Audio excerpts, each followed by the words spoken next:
المبدئ المعيد الغني الحميد والصلاة والسلام على سيد الأنبياء خاتم النبيين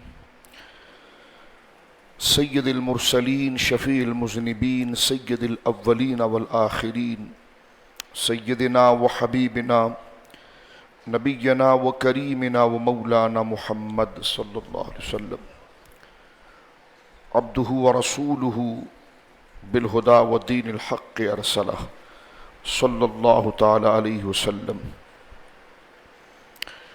أما بعد فأعوذ بالله من الشيطان الرجيم.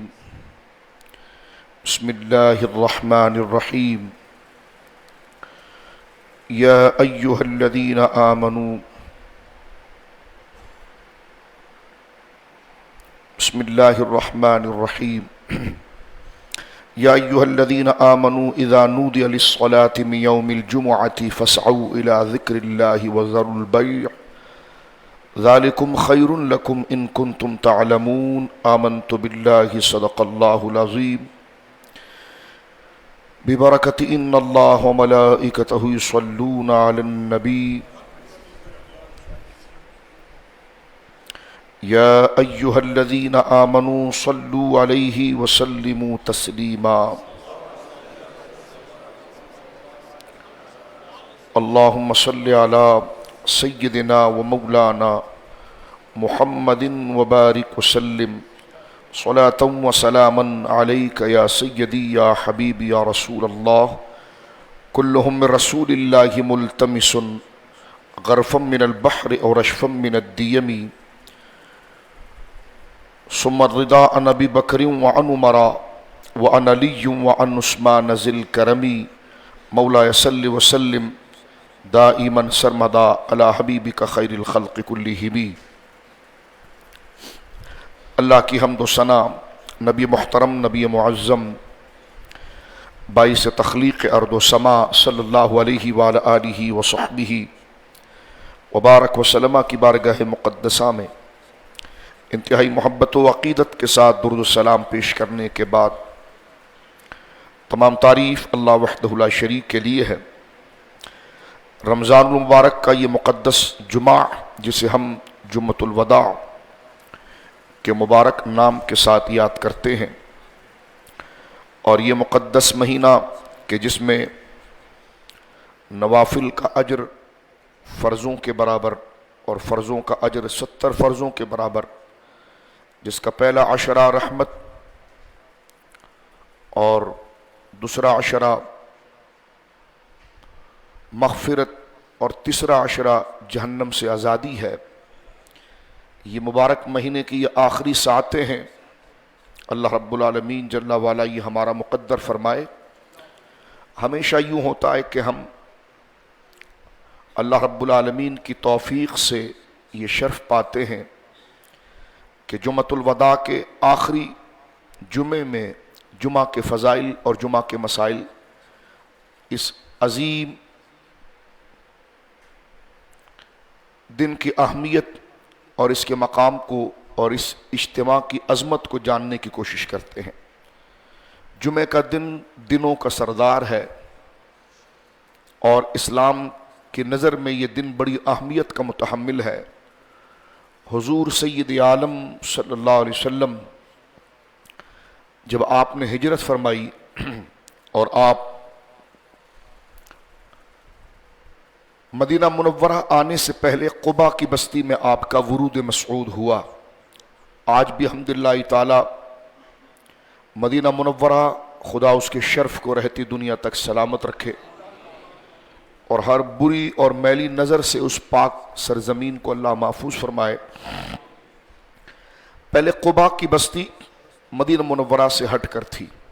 حضور سید عالم کا ورود اور تشریف آوری قباء میں ہوئی، اور حضور سیدنا کلثوم بن ہدم جو سرکار کے بڑے جلیل القدر صحابی تھے اور بڑے مالدار صحابی تھے، ان کے گھر حضور کا قیام ہوا.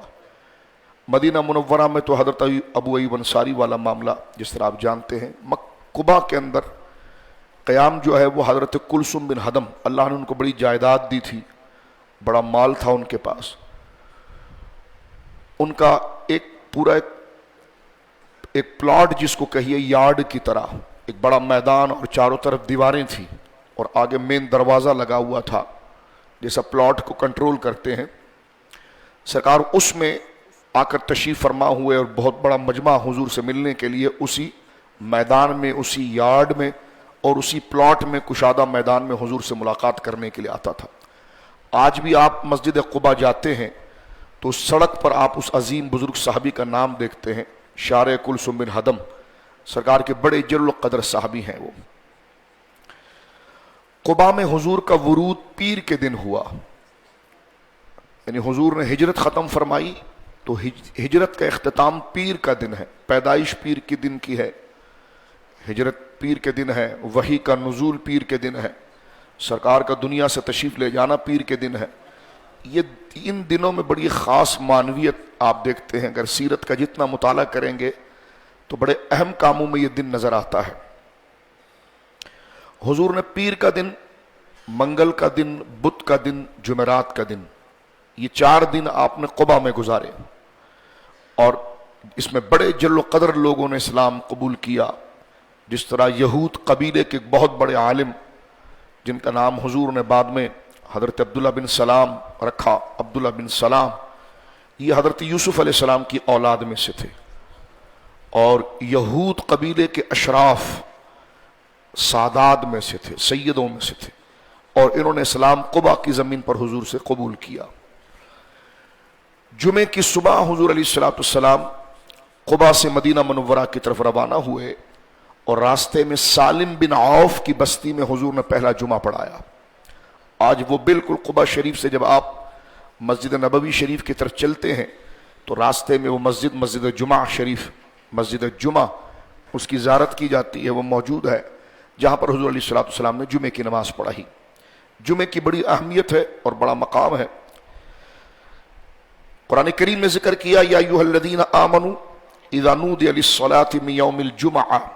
قرآن میں پوری ایک سورۃ الجمعہ ہے اور اس میں ارشاد ہوا اے ایمان والو جب جمعے کے دن اذان دے دی جائے، اذا نودی للصلاۃ من یوم الجمعہ، جب جمعے کے دن اذان دے دی جائے، فاسعوا الی ذکر اللہ وذروا البیع، تو خدا کے ذکر کی طرف دوڑ پڑو، یعنی نماز کی طرف، مسجدوں کی طرف آ جاؤ.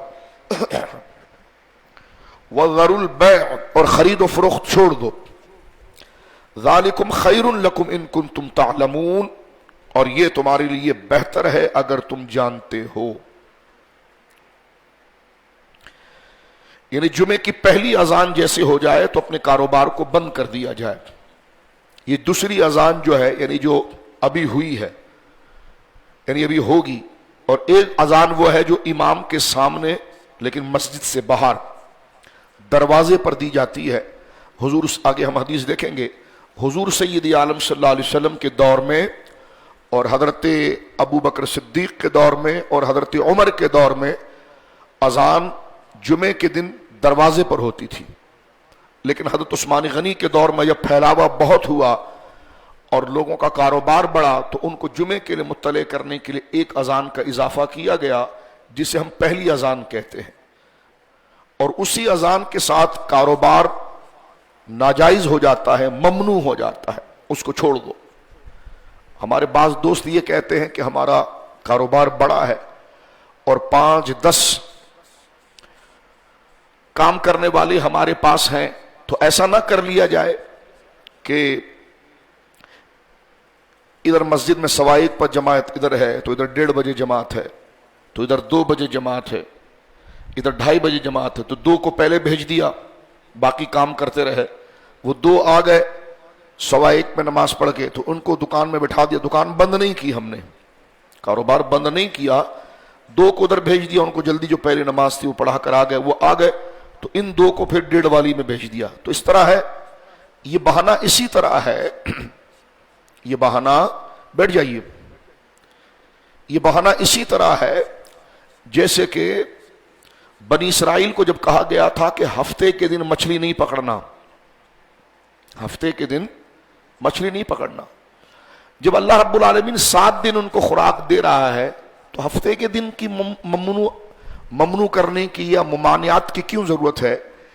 یہ انسان کی بغاوت کو چیک کرنا ہے کہ یہ مال کی ہرس میں ہی لگا ہوا ہے یا ہمارے حکم کو جانتا ہے. تو ایک دن رکھ دیا گیا کہ بس اس دن آپ نے مچھلی نہیں پکڑنی ہے. انہوں نے کہا ٹھیک ہے نہیں پکڑتے.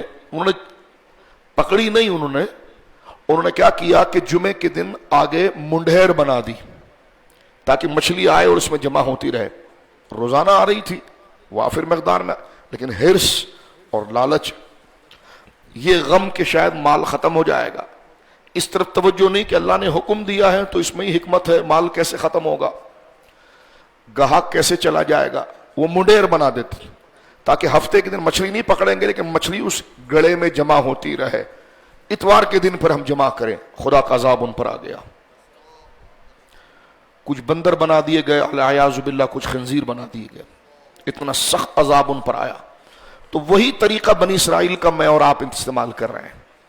جب کہہ دیا گیا ہے کہ وَذَرُوا الْبَيْعَ، کاروبار نہیں کرنا ہے، تم نے جب اذان ہو گئی کاروبار نہیں کرنا ہے، نمازوں کی طرف آنا ہے، تو یہ ہیلا بہانہ کہ 2 کو یہاں بھیج دیا، 4 کو وہاں پر بھیج دیا، یہ بڑی سخت دلی کی بات ہے. جب اللہ نے کہہ دیا وَذَرُوا الْبَيْعَ تو شٹر گرا دیا جائے. فَاسْعَوْا إِلَىٰ ذِكْرِ اللَّهِ، اور اللہ کے ذکر کی طرف دوڑ پڑو. ایک تو بات جمعے کی افادیت کی یہ ہے، اور یہ ہیلے بہانے اللہ کے حکم کے سامنے کرنا یہ بنی اسرائیل کی بربادی کا سبب ہوا ہے. اس وقت گاہک آ بھی جائے گا لیکن وہ مال تیرے لیے موت کا باعث بنے گا، وہ مال تیرے لیے خرابی کا باعث بنے گا. جس کی مثال ایک بنی اسرائیل کا یہ بھیانک واقعہ ہمارے سامنے موجود ہے کہ ہفتے کو پکڑ نہیں رہے ہیں مچھلی، لیکن آگے سے راستہ اس کا بند کر رہے ہیں اور ایک گڑھا کھود رہے ہیں تاکہ مچھلی اس میں جمع ہوتی رہے. اتوار کو پھر زیادہ لے لیں گے. کتنا زیادہ لیں گے؟ جتنا کھائیں گے اتنی لیں گے آپ. تو یہ چیز نہیں ہونی چاہیے. اور قرآن کا کیونکہ حکم ہے، امر ہے، فَاسْعَوْا وَذَرُوا الْبَيْعَ، چھوڑ دو تجارت کو اور آؤ اللہ سے تجارت کرو. وَذَرُوا الْبَيْعَ، تجارت چھوڑ دو. فَاسْعَوْا إِلَىٰ ذِكْرِ اللَّهِ ذَلِكُمْ خَيْرٌ لَكُمْ إِن كُنتُمْ تَعْلَمُونَ. اگر تم میں عقل ہو تو تم سمجھ سکو کہ تمہارے لیے زیادہ بہتر یہ ہے. تو اللہ رب العالمین ہمیں حکم کی عدولی اور حکم کے آگے بہانہ کرنے سے اللہ رب العالمین اس سخت دلی سے اللہ ہمیں محفوظ فرمائے. چند احادیث ضروری میں ذکر کر دیتا ہوں. میں سے مراد میں اور آپ سمجھتے ہیں کہ رسول کریم صلی اللہ علیہ وسلم نے جمعے کی کیا اہمیت بیان فرمائی ہے. بڑی چستی کے ساتھ، بڑی تازگی کے ساتھ اس بات کو سمجھیے. جمعے کی بڑی اہمیت ہے. رسول مکرم صلی اللہ علیہ وسلم کا ارشاد ہے، یہ حدیث پاک مسلم شریف کے اندر موجود ہے، جامع ترمذی میں بھی ہے.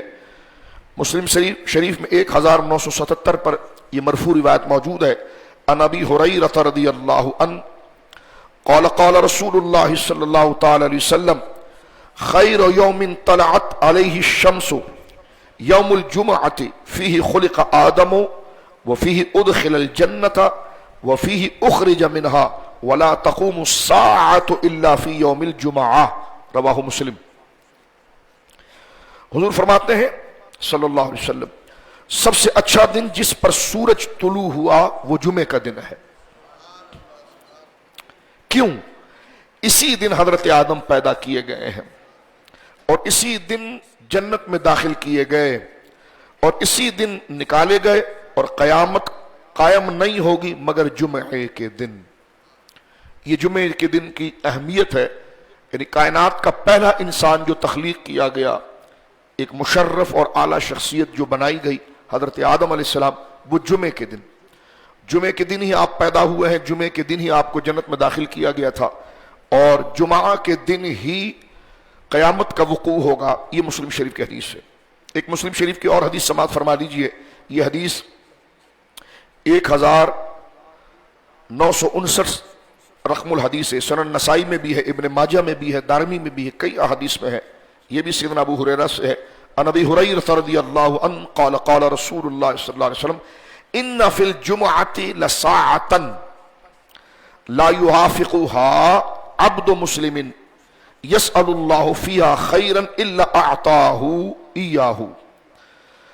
حضور سید عالم صلی اللہ علیہ وسلم نے ارشاد فرمایا جمعے کے دن ایک ایسی گھڑی ہے، ایک ایسا ٹائم آتا ہے جمعے کے دن، پورے دن میں ایک خاص ایک ٹائم آتا ہے کہ اگر کوئی بندہ مسلمان اس وقت اللہ سے دعا کرے، بھلائی مانگے تو وہ ضرور عطا کر دی جائے گی۔ یعنی جمعے کے دن یہ سید الایام ہے، اس دن ایک ٹائم آتا ہے، فرمایا کہ جس میں بندہ اگر اللہ رب العالمین جل وعلا سے خیرات طلب کرے تو مل جائے گا۔ اور وہ ٹائم کون سا ہے؟ تو حضرت ابو بردہ ابن ابی موسیٰ اشعری رضی اللہ تعالیٰ عنہ، یہ ابو داؤد شریف اور مسلم شریف میں دونوں میں روایت موجود ہے کہ رسول کریم صلی اللہ علیہ وسلم فرمایا جمعے کی ایک گھڑی، ایک ٹائم ہے کہ بارے میں حضور فرمایا کرتے تھے کہ وہ امام کے بیٹھنے سے اور نماز کے مکمل ہو جانے کے درمیان ہے۔ یعنی امام کے خطبے کے لیے آنے سے اور نماز کو مکمل کرنے کے درمیان کا ایک وقت ہے کہ جس میں دعا کی جائے تو اللہ رب العالمین اس دعا کو رد نہیں فرماتا۔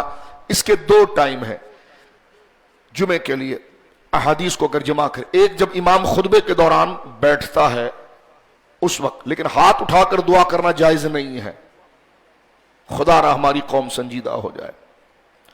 منہ چلا کر اس وقت درود پڑھنا بھی جائز نہیں ہے، اس وقت کچھ بھی پڑھنا جائز نہیں، جو طلب کرنا ہے دل میں طلب کی جائے، زبان سے کوئی اشارے، کوئی کنائے، کسی کی طرف بات، یہاں تک کہ آگے مسئلہ بھی ذکر کر دوں گا کہ اگر کوئی بندہ کوئی کام بھی کر رہا ہے تو اس کو منہ سے منع کرنے کے بجائے اگر ایسا ہے کوئی ضروری کام ہے تو آنکھوں کے اشاروں سے اس کو سمجھایا جا سکتا ہے۔ بالکل خطبے کا ٹائم نماز کا ٹائم ہوتا ہے، اس میں ہاتھ اٹھا کر، بعض دوست کب ہم مسئلہ سیکھیں گے، بار بار اب ہر جمعے میں تو جمعے کا مسئلہ نہیں بتایا جا سکتا، شرعی اور حکم بھی ہوتے ہیں، قرآن کی تفسیر جس طرح بھی الحمدللہ تعالی سورہ آل عمران کی ہم تفسیر پڑھ رہے ہیں تو یہ اپنے دوستوں کو صحیح انداز میں کنوے بھی کر دیا جائے اور ہم سن بھی لیں۔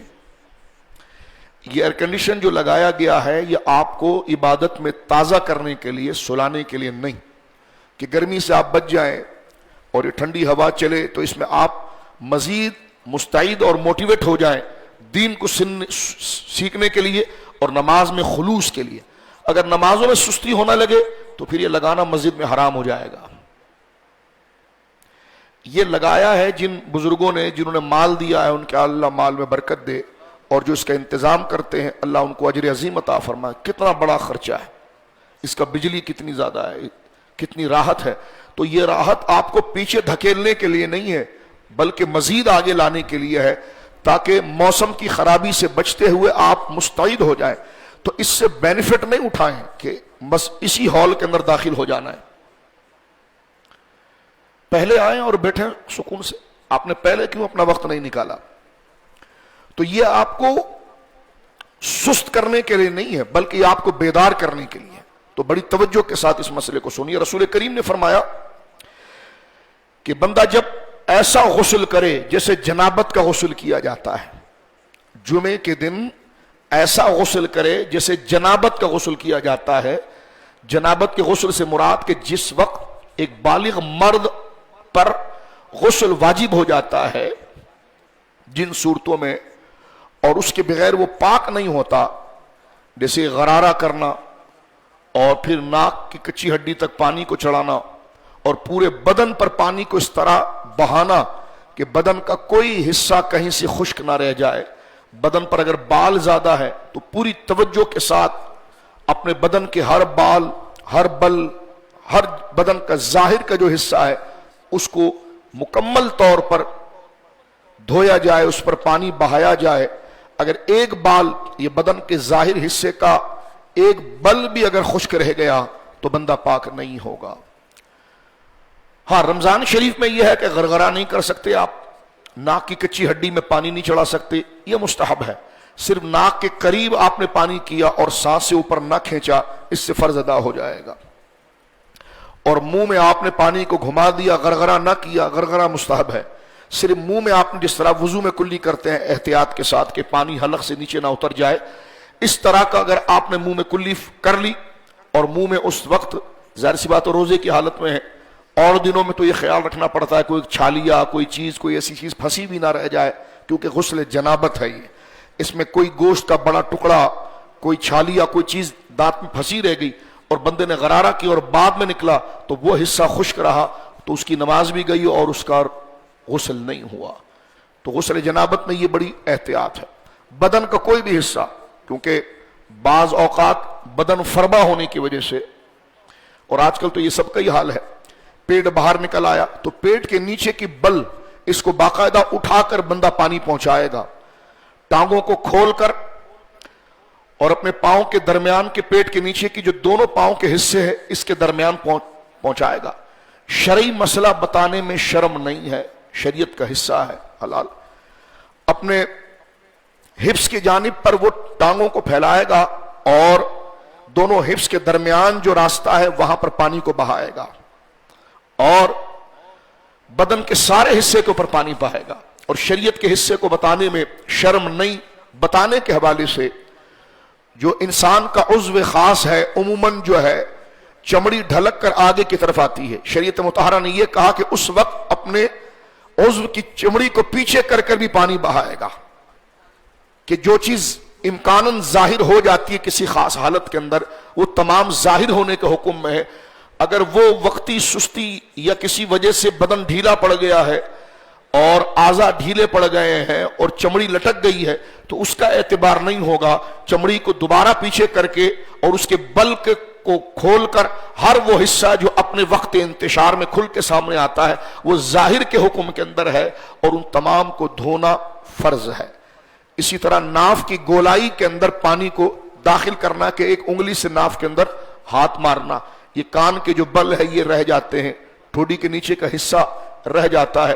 تو الغرض یہ اختصار کے ساتھ کہ بدن کا ہر حصہ بڑی احتیاط کے ساتھ، کیونکہ غسل جنابت ہے، یہ کرنا لازم ہے۔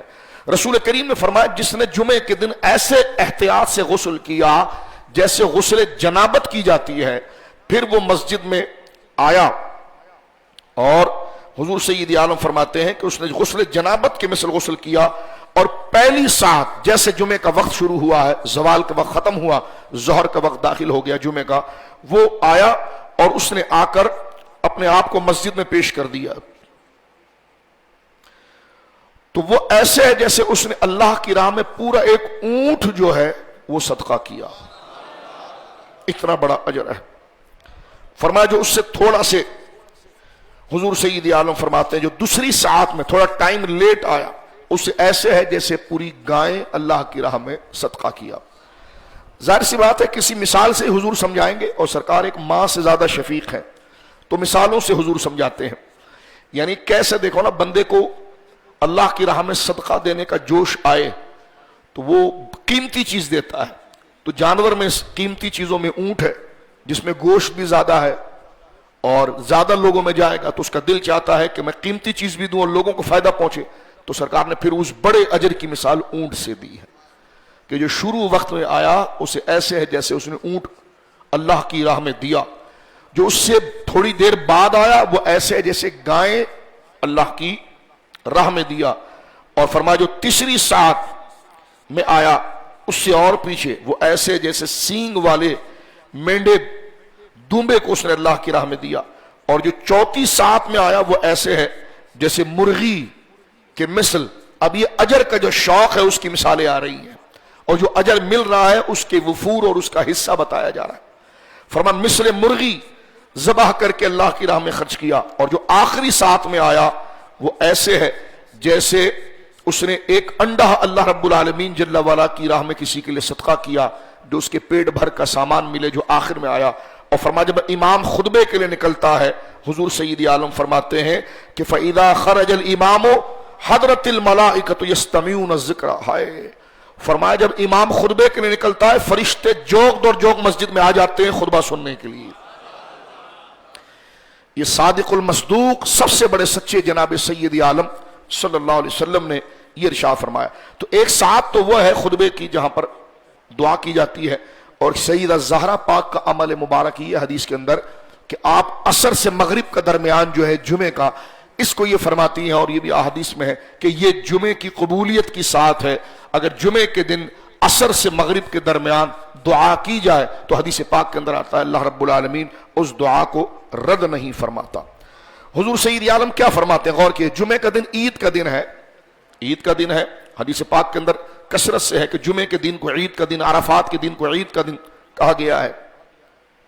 جیسے حدیث میں آتا ہے فاروق اعظم کہتے 3 عیدیں ایک دن جمع ہو گئی تھی جب ہم حضور کے ساتھ تھے، فرمایا جمعہ بھی آ گیا تھا اس دن اور عرفات، تو 2 عیدیں وہاں پر اس دن جو ہے وہ جمع ہو گئی تھی۔ اب حدیث پاک دیکھیں جمعے کے دن آنا کیسا ہے، میلے کچیلے کپڑوں میں آنا ہے، منہ لٹکا کر آنا ہے، کس طرح آنا ہے؟ جناب سید عالم ایک تو دیکھیں غسل جنابت جیسا غسل کرے اہتمام کے ساتھ۔ جب آپ غسل کر کے آئیں گے آپ کا چہرہ تازہ رہے گا، طبیعت تازہ رہے گی۔ جو جب انسان ہے جذبات اور ان چیزوں کے ساتھ بندے کا مزاج تبدیل ہوتا ہے گرمی میں، اب یہی تازگی دیکھیں اس لیے یہ اے سی لگایا گیا ہے۔ تو غسل اس لیے بندہ کرتا ہے کہ جس سے اس میں تازگی آتی ہے تو رسپانس بھی اچھا دیتا ہے، ذکر میں بھی اس کو مزہ آتا ہے، کسی نے کہا السلام علیکم تو جواب بھی اچھا دیتا ہے۔ اور ایسے ہی آ گیا کہ جس میں تھکا ہارا پہنچ رہا ہے وہ، تو مزاج میں کرخی ہوگی، تو کسی سے سختی سے بھی پیش آ سکتا ہے، کوئی جھگڑا بھی کر سکتا ہے۔ تو جمعے کا دن تھا مسلمانوں کے دلوں میں محبت پیدا کرنے کا، اس کے لیے وہ جذبات جس طریقے سے تازہ ہو سکتے ہیں شریعت نے اس کو بیان فرمایا، جس طرح کے غسل کر کے آنا۔ اور اب مسجد کو پتہ نہیں کیا سمجھتے ہیں، ایسی اٹھ کر آ جاتے ہیں، ایسے ایسے کپڑے پہن کر۔ حدیث پاک کے اندر اور فقہاء نے اس سے مسئلہ نکالا ہے کہ ایک بندہ اگر ایسا لباس پہن کر آیا جس سے پسینے کی بو آ رہی تھی، اور ساتھ میں کھڑے ہوئے دوسرے مسلمان کو کراہیت ہو، یہ پوری اجازت ہے کہ اس کو ہاتھ پکڑ کے مسجد سے باہر کر دیا جائے کہ آپ جائیں یہاں سے۔ یہ شرعی حکم ہے، یہ مسجد اللہ کا گھر، یہ کوئی یتیم خانہ تو نہیں ہے کہ جناب جس طرح منہ اٹھائے گھس گئے اندر۔ اس کے آداب ہیں، کسی کے گھر جانے کے آداب ہوتے ہیں اللہ رب العالمین۔ اس سے میرا اور آپ کا ایمان بتا چلے گا کہ ہمارے دل میں اللہ کی قدر کس کی ہے۔ جسے مسجد کا ادب نہیں آیا اس کے دل میں ایمان ابھی اترا نہیں، اس کو پتہ ہی نہیں کہ وہ آیا کہاں پر ہے۔ آپ کسی بڑے کے گھر میں جاتے تو سلو آہستہ قدم ادھر جوتے اتارتے ہیں، پورا اس گھر والے کا روب آپ پر ہوتا ہے، طریقے سے صوفے پر بیٹھتے ہیں، ہر چیز احتیاط سے لیتے ہیں۔ تو دنیا کے رشتوں میں ہمیں اتنا روب ہوتا ہے، اور اللہ رب العالمین احکم الحاکمین کل من علیہ فان ویبقى وجہ ربک ذو الجلال والاکرام، جس رب کے حضور اپنی پیشانی عزت والی کو ہم گرانے آئے ہیں اور خاک میں مس کرنے کے لیے آئے ہیں، اظہار تو اتنا ہے لیکن اس کے گھر کے آداب نہیں آتے۔ تو یہ دو رنگی ہمیں اپنی طبیعت سے منافقت کو نکال دینا چاہیے۔ چپل اتارتے وقت ہی حیثیت، مسجد کے مینارے نظر آئے بندے کی کیفیت تبدیل ہو جانی چاہیے کہ میں رب کے گھر میں حاضر ہو رہا ہوں۔ اسی کیفیت سے نمازوں کی برکات ہے، اور اس کو خواب کی بشارت ہے، اور دل کے اس کے آرام ہے۔ جب بندہ کچھ بننا چاہے اور پریکٹیکل طور پر وہ کچھ کرنا چاہے، تو اس بات کو میں اور آپ توجہ سے سنیں، اور اس جمعے اگر اہتمام نہ کر سکے تو آئندہ جمعے سے اس طرح اہتمام کریں، اور فرض نمازوں میں بھی ہم اہتمام کریں۔ ادھر وضو کرتے ہیں اور پانی چھڑکتے ہوئے آ رہے ہوتے، کوئی روکے تو ایسا سمجھتے ہیں کہ جیسا کسی نے گالی دے دی ہے۔ یہ پانی جو گر رہا ہے یہ مائع مستعمل ہے، یہ شریعت میں محبوب پانی نہیں ہے۔ گھر کے اندر کوئی اس طرح وضو کر کے نکلے اور پورے گھر میں چھڑک رہا ہو تو اس کے گھر والے اس کا کیا حال کریں گے؟ صحیح کریں گے۔ یہ اخلاق اور مینرز کے خلاف ہے۔ تو رب کا گھر ایسا اجڑا ہے، یہ انتظامیہ جو مسجد کی ہوتی ہے، جو صفائی ستھرائی رکھتی ہے، اس کا مطلب کیا ہے؟ یہ لوگوں کو آداب بتانے کے لیے اپنا وقت دیتے ہیں۔ دیکھیں کاروباری ہوتے ہیں، جس طرح ہماری مسجد کے انتظامیہ کاروباری ہے، اچھے گھر میں رہتے ہیں، لیکن اللہ کے گھر میں خادم بن کے بندہ پہنچتا ہے اور لوگوں کے لیے صفیں بچھانا، صفائی کرنا، یہ انبیاء کی سنت ہے جو اللہ رب العالمین نے حضرت ابراہیم اور اسماعیل کو کہا تھا میرے گھر کو صاف کر دو اعتکاف والوں کے لیے، نمازوں کے لیے۔ اور یہ بڑے خوش بختی ہے جسے خدا اپنے گھر کی خدمت کے لیے چن لے۔ جو بڑوں کے گھر کے نوکر ہوتے ہیں نا وہ بھی بہت بڑے ہوتے ہیں۔ تو جو اللہ کے گھر کا نوکر بن جائے، اور یہ نہیں کہ مسجد کے انتظامیہ یہ خادم نہیں ہے مسجد کے، یہ مخدوم ہے، یہ خدا کے گھر کو صاف کرتے ہیں۔ حدیث پاک میں آتا ہے کہ مؤذن کی گردن اونچی ہوگی، شفاعت اس کے ذریعے کرائی جائے گی جو اذان کی ندا دیتا۔ ہم بسا اوقات گزرتے ہیں مسجد سے تو کچرا گرا ہوا رہتا، ہم کہتے ہیں خادم کی ذمہ داری ہے۔ یہ متکبر بدبخت آدمی کی نشانی ہے۔ اپنے گھر میں چھوٹی سی بھی چیز ہو تو خود اٹھاتے ہیں، بچے کو کہتے ہیں۔ حضرت مولا علی نے ایک بڑی فضیلت اس کی بیان کی کہ بندہ خود وہ کچرا اٹھائے اور گاربیج باکس کے اندر ڈالے۔ مسجدوں کے اندر آپ دیکھیے کہ نیا رواج چل پڑا ہے یار، نکاح کے اندر ہار پہناتے ہیں، باہر جا کے کہیں سڑک پر پہناؤ یار، پوری مسجد میں پھول کی پتیاں پتیاں پتیاں پتیاں، تو پھر آپ اس کو اٹھاؤ بھی نا۔ اب میں نکاح کے احکام بتاتا ہوں تو لوگ سمجھتے شاید ہمارے پاس ذاتی ہٹ ہو رہا ہے. نہیں، آپ کی عزت ہماری سراخوں پر ہے، ہم آپ کے خلاف کیسے کہیں گے؟ لیکن آپ میرے مسلمان بھائی ہیں، جب ہم مل بیٹھ کر ایک دوسرے سے بات نہیں کریں گے تو ہمیں آداب کیسے آئیں گے؟ تو دل آزاری کے لیے اللہ جانتا ہے یہ بات نہیں کی جاتی، اللہ معاف کرے. یہ شرعی مسائل ہے، جو وقت ہوتا ہے اس وقت پر وہ بات کی جاتی ہے. تو لہٰذا مسجدوں کے اندر پھولوں کو پھینکنے کا ایک رواج آ گیا ہے، عجیب رواج ہے. نکاح کے اندر اتنی باتیں مسجد کے اندر کی جاتی ہیں. یہ مسجد میں نکاح مستحب ہے. میں نے کہا مسجد میں نکاح پڑھانا مستحب ہے، لیکن مسجد کا ادب فرض ہے. تو مسجد میں آتے ہیں، اتنی باتیں کرتے ہیں، مائک پر اعلان کیا جاتا ہے کہ کیوں اپنی نیکیاں برباد کر رہے ہیں، کیوں خرابیاں کر رہے ہیں. اس پر بھی فقہا نے لکھا ہے کہ اگر مسجد میں لوگوں کا مزاج ہی بن جائے اور وہ تلقین سے یہ چیز نہ مانے، اور مسجد میں شور و غوغا اور دنیا داری، جو جتنا بڑا ہے وہ اپنے ابا کا گھر سمجھ رہا ہے، جیسی وہ باتیں کر لے. ایسا نہیں ہے. نہ امام کا یہ گھر ہے، نہ مقتدی کا یہ گھر ہے، یہ اللہ کا گھر ہے. امام پر بھی اس کا ادب ہے، مقتدی پر بھی اس کا ادب ہے. بلکہ ایک صفت میں سب اللہ کے بندے ہیں. تو اس وقت لازم ہے کہ علاقے کے، برادری کے چند معزز بندوں کو بلا کر شعور دے کر یہ بات کہہ کر ایک آئین باقاعدہ لکھ کر لگا دیا جائے، اور نکاح سے پہلے بتا دیا جائے کہ یہ آپ پڑھ لیں، یہ آداب ہیں اس کے. اس کے بعد اگر عمل نہ ہو تو باقاعدہ طور پر مسجد میں نکاح نہ پڑھایا جائے. یہ حکم ہے. مسجد میں نکاح پڑھانا ثواب کا کام، اور مسجد کا ادب واجب و فرض ہے. اگر وہ پامال ہو رہا ہوگا تو مسجد کے دروازے بند کر دیے جائیں گے. نماز کے علاوہ مسجدوں میں نکاح نہیں پڑھایا جائے گا. خدا کے واسطے مجھے اور آپ میں سنجیدگی آنی چاہیے. یہ چھوٹی سی چیز نہیں ہے. اس گھر کو ہم نے نہیں سنبھالا نا تو ہمارے گھر نہیں سنبھل سکتے. جس نے خدا کے گھر کی صفائی اور ادب کیا، اس کے گھر کو اللہ رب العالمین اس کے طفیل سے سنوارتا. اب دیکھیے آپ حدیث پاک میں کیا آتا ہے. یہ پھر میں بار کہہ دوں، میں آپ سے نہیں خطاب کر رہا، نہ آپ میری گفتگو کو کوئی میں نصیحت کر رہا ہوں، بلکہ ہم ایک دوسرے سے ہی بات کر رہے ہیں اور دین کو سمجھ رہے ہیں. اس میں ایک دوسرے کی پارسائی مقصود نہیں ہے، دین کو سمجھ کر اپنا حصہ لینا مقصود ہے. رسول کریم صلی اللہ علیہ وسلم نے ارشاد فرمایا، اس سے وہی مستثنا ہے جو حضور کی ذات ہے، جو پاکیزہ ذات ہے. قال رسول اللہ صلی اللہ علیہ وسلم فی الجمعۃ من الجمع یا معشر المسلمین. حضرت عبیدہ بن سابق تابعی کہتے ہیں، اور انہوں نے ایک صحابی سے نقل کیا ہے کہ حضور علیہ الصلوۃ والسلام جمعے میں، ایک جمعے کے دن فرمایا، اے مسلمانوں کے گروہ، ان هذا یوم جعلہ اللہ عیدا. تمہیں پتا نہیں ہے اللہ نے اس دن کو عید اور خوشی کا دن بنایا ہے، اور منہ لٹکا کر آ رہے ہو. خوشی خوشی آؤ، ادب کے ساتھ آؤ، ایک دوسرے کو اچھا اسمائل دو، اچھے رسپانس دو، محبت سے ایک دوسرے کو دیکھو. فرما فاغتسلوا ومن كان عنده طيب فلا يضره ان يمس منه وعليكم السواك. حضور نے فرمایا اس دن نہا دھو کر آؤ. ومن كان عنده طيب، اگر تمہارے پاس خوشبو ہے، یہ تک حضور سکھاتے ہیں. یہ اسلام ہے. حالانکہ یہ کوئی سکھانے کی چیز ہے، یہ تو انسان کے اندر پہلے سے موجود ہے، لیکن وہ شفقت و مہربانی دیکھیے. اور اس دن کی اہمیت کے لیے جناب سید عالم صلی اللہ علیہ وسلم اس اقدار کو بیدار کرنے کے لیے توجہ سے سن لیجیے. آپ فرمایا غسل کر کے آؤ اور خوشبو لگا کر آؤ، اور فرمایا ہو سکے تو دانتوں کو صاف کر کے آؤ. حضور کو منہ کی صفائی بہت پسند تھی. فرمایا وہ چیزیں کھا کر نہ آؤ جس سے منہ سے بدبو آئے، سگریٹ پی کے جیسے آتے ہیں، جیسا لہسن گارلک کھا کر آنے سے منع کیا گیا، اس سے منہ سے بو آتی ہے اور اس بو سے فرشتوں کو تکلیف پہنچتی ہے. حضور کو صفائی اتنی پسند ہے کہ اگر اسلام کا دوسرا نام ہوتا نا تو طہارت و صفائی ہوتا. جگہ کی صفائی، لباس کی صفائی. یہ نہیں کہ آپ کوئی نیا لباس پہنے، اگر نیا لباس پہنے تو نور علی نور ہے، لیکن دھلا ہوا اجلا پہنے جس سے کسی کو کراہیت نہ ہو، جس کو دیکھ کر دوسرا بندہ بھی خوش ہو، یہ بھی صدقہ ہے. اور منہ کی صفائی، حضور نے فرمایا مجھے میری امت پر اگر مشقت نہ ہوتی تو میں ہر نماز میں مسواک کو فرض کر دیتا.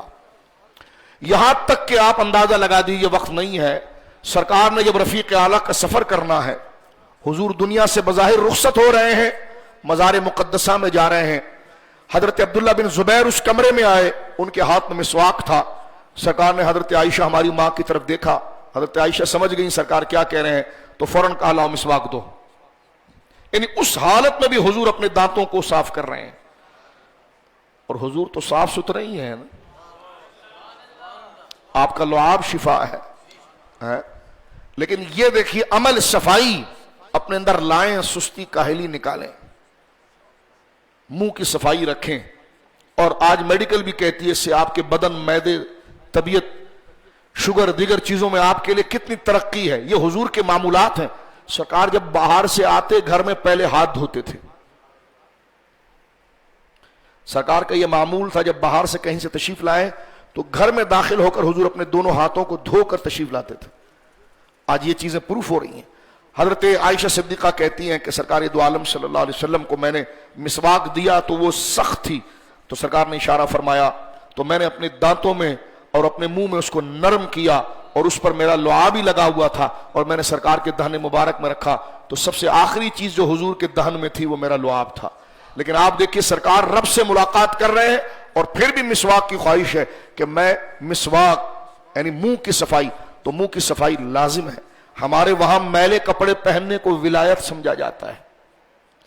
جو گندے کپڑے پہنے اس پر میل چڑھا ہوا ہو، بڑے بڑے بال ہو، تو لوگ کہتے ہیں پہنچے ہوئے ہیں. میں نے کہا قبر میں پہنچے ہوئے ہیں. یہ پہنچے ہوئے حضور کی سنت سے سمجھیں گے نا.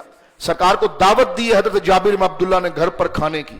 حضور جب تشریف لے گئے تو دیکھا ایک آدمی دروازے پر بیٹھا ہے، اس کے بال بکھرے ہوئے ہیں، میلے کچیلے کپڑے ہیں. سرکار بہت ناراض ہوئے. ارشاد فرمایا، مشکات کی حدیث ہے کہ جابر اس کے پاس کوئی چیز نہیں جس سے اپنے کپڑے دھو لے. تو ولایت تو حضور کے طریقے کے بغیر نہیں ملتی. اور حضور کا طریقہ یہ کہ کپڑوں کو صاف رکھا جائے، بالوں کو صاف رکھا جائے، بدنوں کو صاف رکھا جائے، غسل کے ساتھ آراستہ کیا جائے، اور اپنے منہ کو صاف رکھا جائے. اور بالخصوص جمعے کے دن حضور علیہ الصلوۃ والسلام نے ارشاد فرمایا کہ جمعے کے دن آؤ تو خوشبو لگا کر آؤ، اور جمعے کے دن آؤ تو تمہارے لیے یہ ہے کہ تم ہو سکے تو تم اس میں اپنے دانتوں کو بھی صاف کر کے، حضور سید عالم فرماتے ہیں کہ دانتوں کو بھی صاف کر کے آؤ. اب اس میں دیکھیے علماء نے اس کی تشریح بیان کی ہے کہ جمعے کے دن خوشبو لگا کر آنا، اس پر تفصیل سے روایات موجود ہے. اور اس ثواب کو فرمایا کہ ہر مسلمان پر 7 دن میں 1 دن تو غسل ضروری ہے. یہاں تک حضور فرمایا نہاتے نہیں ہو تو 1 دن تو نہاؤ، جمعے کے دن تو نہا کراؤ، اور اس دن میں سر دھوئے اور بدن کو دھو کر وہ آئے. یہ حضور علیہ الصلوۃ والسلام کا جمعے کے دن کے حوالے سے ارشاد ہے. آگے دیکھیے حضور علیہ الصلوۃ والسلام دیگر اور چیزوں کے حوالے سے اپنی امت کو ارشاد فرماتے ہیں. فرمایا جس نے 3 جمعے سستی سے چھوڑ دیے، الیاذ باللہ، من ترک ثلاث جمع، جس نے 3 جمعے سستی سے چھوڑ دیے خدا اس کے دل پر مہر لگا دے گا، معاذ اللہ. یہ حضور علیہ الصلوۃ والسلام کا ارشاد ہے. اب دیکھیں بڑی توجہ کے ساتھ ایک حدیث مبارکہ آ رہی جو ہمارے معاشرے میں سب سے بڑی خرابی ہے. یہ حدیث پاک ابو داؤد شریف میں ہے، حدیث نمبر 3403. حضرت ابو سعید اور حضرت ابو ہریرہ 2 صحابی اس کے راوی ہیں. قالا، ان دونوں بزرگوں نے کہا ہے کہ قال رسول اللہ صلی اللہ علیہ وسلم، حضور سید عالم نے فرمایا، من اغتسل یوم الجمعہ، میں صرف ترجمہ کر دیتا ہوں وقت مختصر ہے، جس نے جمعے کے دن غسل کیا اور اپنے سب سے اچھے کپڑے پہنے. اپنی الماری میں دیکھا کہ سب سے صاف کپڑے کون سے جو اچھے لگتے ہیں، وہی کپڑا اس نے نکالا اور پہنا. یہ عادت بنا لیجئے، میں اور آپ دیکھیں صاف ستھرا کون سا کپڑا ہے، وہی کپڑا پہنا جمعے کے دن جو سب سے صاف تھا، اجلا تھا. اگر اس کے پاس خوشبو موجود تھی تو خوشبو بھی لگا لی. حضور فرماتے پھر جمعے کے لیے آیا، اور آگے جملہ سنیں، فلم یتخطا، حضور علیہ الصلوۃ والسلام ارشاد فرماتے ہیں کہ اس نے غسل کیا اور خوشبو لگائی. مسجد میں جب آیا، توجہ سے ایک ایک بندہ اس کو سن لے مجھ سمیت، فرمایا مسجد میں تو آیا لیکن فلم یتخطا اعناق الناس، اعناق الناس، پھر جمعے کے دن آیا اور لوگوں کی گردنیں نہیں پھلانگی. یہ ابو داؤد شریف کی میں حدیث پڑھ رہا ہوں.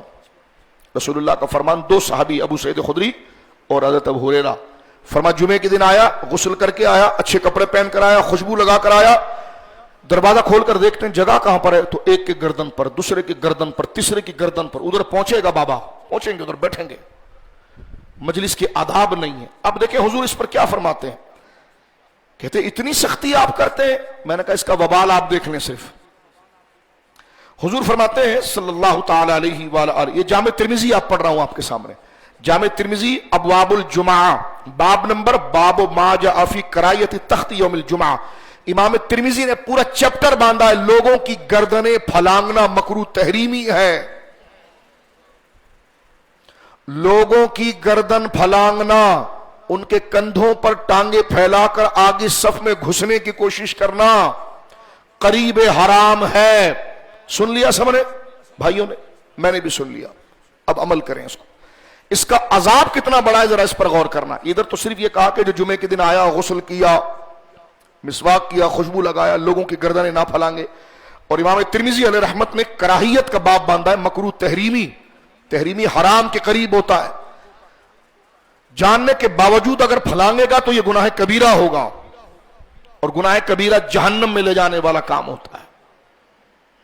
ادھر سے گردن پھلا کے 1 2 3 اشارہ کر رہے ہیں بیٹھ جاؤ تو ناراض ہوتے ہیں. بیٹھنے کا حکم آپ دے رہے ہیں ہمیں.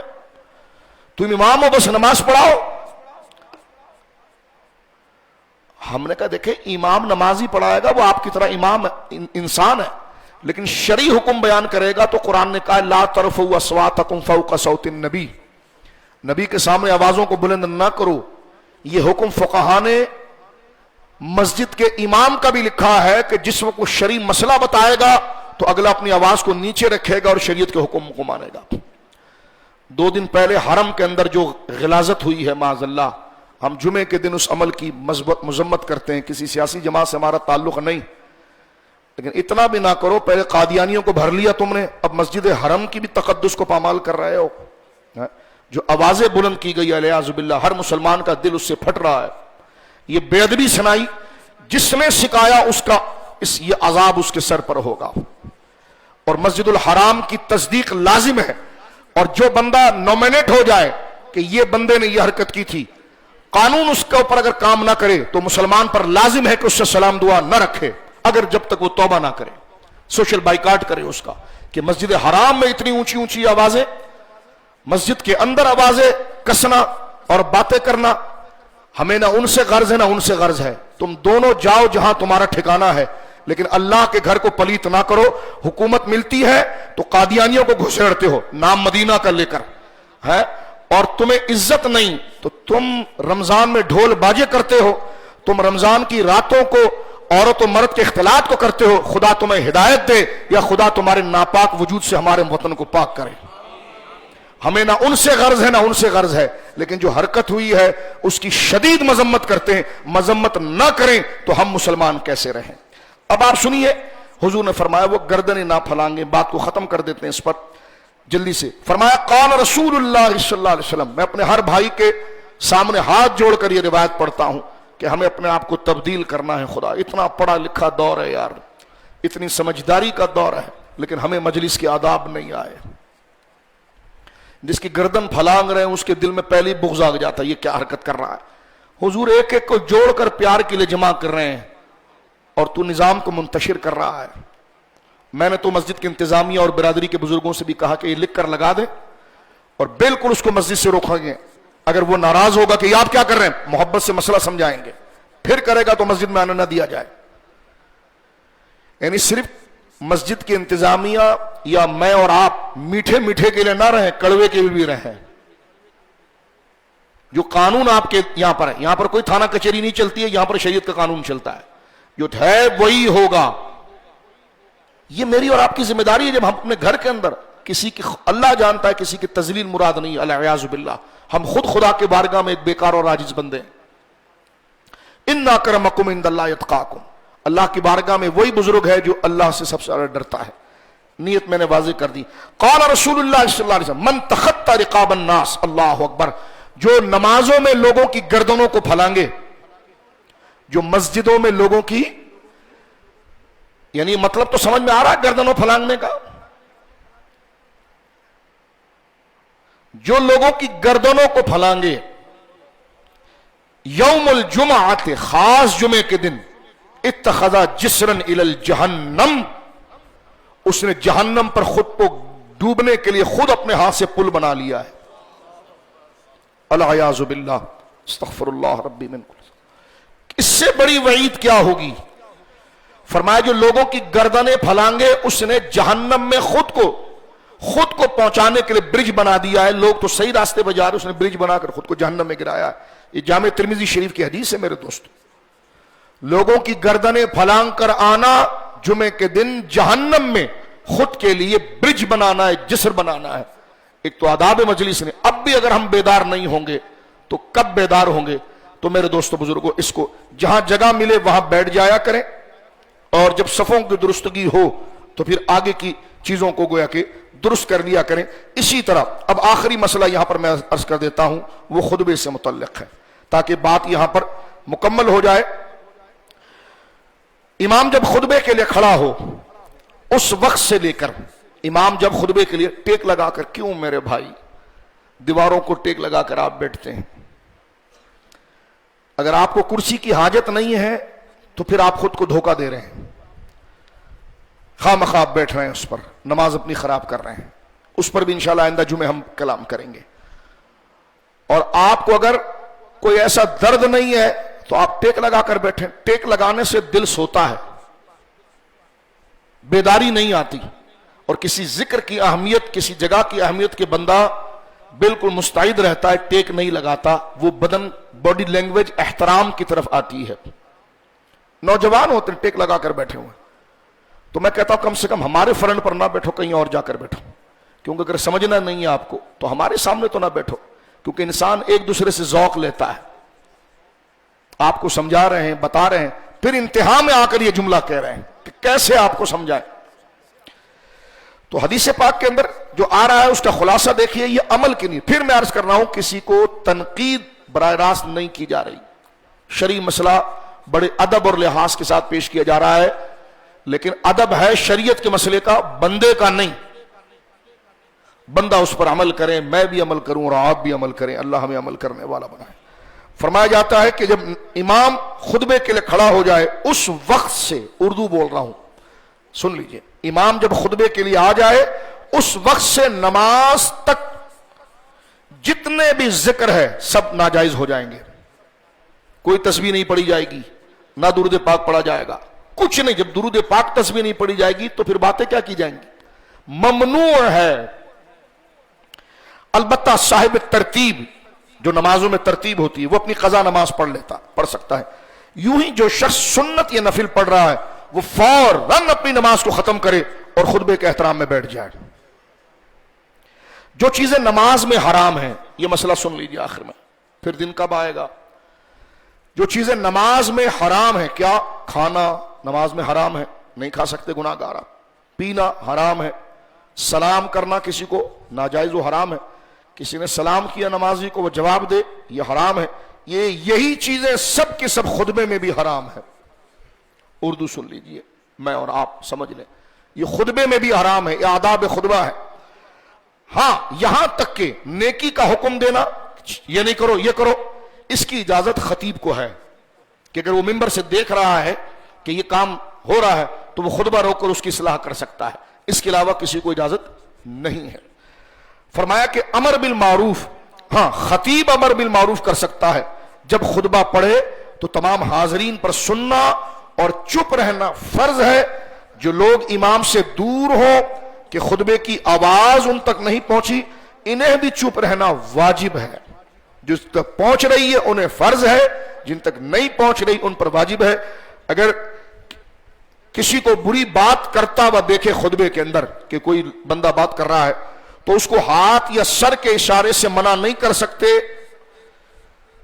زبان سے ناجائز ہے، اشارے سے اس کو منع کر سکتے ہیں۔ یعنی اگر کوئی بندہ کوئی کام کر رہا ہے تو اشارے سے کیا، ایسا نہ کرے، وہ رک جائے۔ زبان سے کہنا شریعت مطہرہ میں جائز نہیں ہے۔ پہلی اذان ہوتے ہی بندہ مسجد کے اندر پہنچ جائے، خطیب نے مسلمانوں کے لیے دعا کی تو سامعین، جیسے خطبے میں دعا کے الفاظ آتے ہیں، اللہم انصر من نصر دین، یہ بہت بڑی دعا ہے، بہت بڑی دعا ہے۔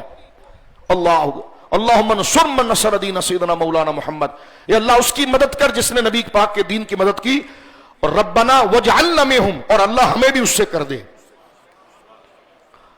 وَخْذُلْ مَنْ خَذَلَ دِينَ سیدنا محمد، اور جس نے حضور کے دین کو نقصان پہنچایا اس کو تو نقصان دے، ربنا ولا تجعلنا منہم، اور اللہ ہمیں ان میں سے نہ کر۔ یہ دو دعائیں کی جاتی ہیں اور یہ بہت بڑی دعا ہے۔ رسول کریم صلی اللہ علیہ وسلم، فقہا اس کے بارے میں کہتے ہیں کہ خطیب نے مسلمانوں کے لیے دعا کی تو سارے سامعین سننے والوں کو ہاتھ اٹھانا یا آمین زبان سے کہنا منع ہے، کریں گے گناہگار ہوں گے۔ خطبے میں درود شریف پڑھتے وقت خطیب کا دائیں بائیں مڑنا خطیب کے لیے منع ہے، کہ درود شریف پڑھتے ہوئے جھوم رہا ہے، ادھر ادھر جا رہا ہے، یہ خطیب کے لیے منع ہے۔ اور مقتدی کے لیے کیا منع ہے کہ جب وہ دعا کرے تو دعا کے وقت وہ گویا کہ وہ ہاتھ اٹھا کر یا زبان سے آمین وہ کہے، یہ منع ہے۔ جو جمعے کے دن سورہ کہف پڑھے، سورۃ الکہف کی تلاوت کرے تو قدم سے لے کر آسمان تک نور بلند ہوگا جو قیامت کو اس کے لیے روشن ہوگا، اور دو جمعوں کے درمیان جو گناہ ہوئے ہیں بخش دیے جائیں گے۔ جمعے کے دن روحیں جمع ہو جاتی ہیں، اللہ اکبر، جو گئے ہیں وہ آ جاتے ہیں، جمعے کے دن روحیں جمع ہو جاتی ہیں، لہذا اس میں زیارت قبور کرنی چاہیے، اور اس روز جہنم کو جو بھڑکانا جو ہے وہ بند کر دیا جاتا ہے۔ اور حدیث پاک کے اندر واضح طور پر آتا ہے کہ جامع ترمذی، جو مسلمان جمعے کے دن یا جمعے کی رات کو دنیا سے رخصت ہوا، اللہ تعالیٰ نے اسے فتنہ قبر سے بچا لیا۔ اللہ اس مبارک دن کا احترام ہمیں عطا فرمائے، اس صدقے اللہ ساری امت پر اپنا خاص فضل و کرم فرمائے۔ جو مسائل ہم نے ضروری سمجھے ہیں اس کو ڈانٹ ڈپٹ سمجھنے کی بجائے اور کوئی طنز سمجھنے کی بجائے شرعی نقطہ نظر سے محض اللہ کی رضا کے لیے اس سترے والے دن خود کو سترا کرنے کی، پاک کرنے کی اللہ توفیق عطا فرمائے۔ اللہ مجھ ناچیز کو بھی اس پر عمل کی توفیق دے، آپ بھائی بزرگوں کو بھی اللہ رب العالمین اس پر عمل کی توفیق دے۔ یہ جمعۃ الوداع ہے، اللہ اس کے صدقے سب کی خیر فرمائے، جو گزر گئے اللہ ان کی بھی خیر کرے، جو ہیں اللہ ان کی بھی خیر کریں، ساری امت کی خیر کریں۔ اللہ سے اگر بات منوانا چاہتے ہو نا تو پہلے امت کی بات کرو، اللہ ساری امت کی بھلائی کرے اور اللہ ہماری بھلائی کرے، فلسطین کے مسلمانوں کے لیے، ساری دنیا کے مسلمانوں کے لیے، آنے والی نسلوں کو اللہ ہماری شریعت کا پابند رکھے۔ وآخر دعوانا